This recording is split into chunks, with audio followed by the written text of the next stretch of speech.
The story of Clockwerk Clockwerk in competitive scene is somewhat interesting. He was always an option, but somehow never a priority.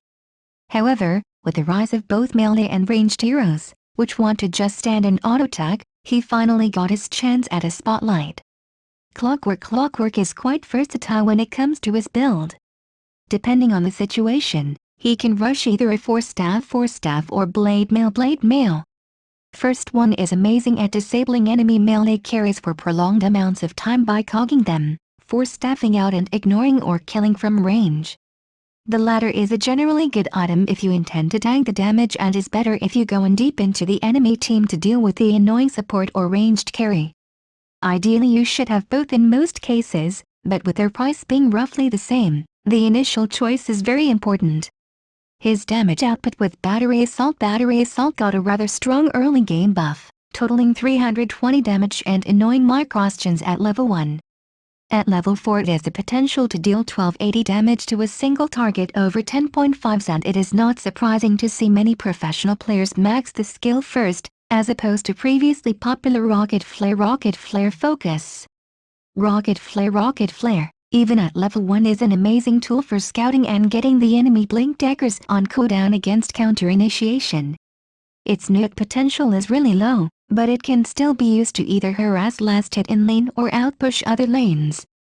While Clockwerk Clockwerk is good against pretty much any team which is a non-mobile core, for example not Storm Spirit, Morphling etc., he truly shines as a hero with a setup for a big skill shot, for example Kunkka, Skywrath Mage, Lina.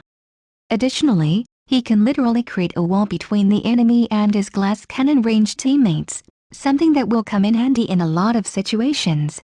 With all that said, there are still plenty of downsides on the hero. Out of all 3 heroes mentioned today, he probably suffers the most if facing a lane.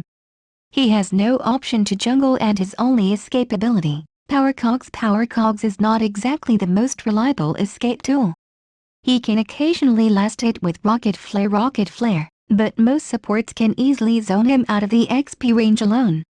He is easily ganked and needs extra caution during the laning stage, which can lead to him becoming quite irrelevant without ever becoming relevant, for example early 4-staff on supports.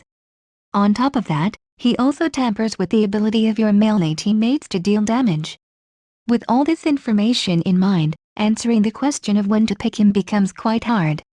In many cases Clockwerk Clockwerk should not be first picked and is generally best when he is a surprise to the enemy and it is too late to get more than one hero to play around his strengths. So if you happen to last pick, go through the list of the ideas listed here and if no or little red flags pop up into mind, he can be a great addition to the team in the right hands.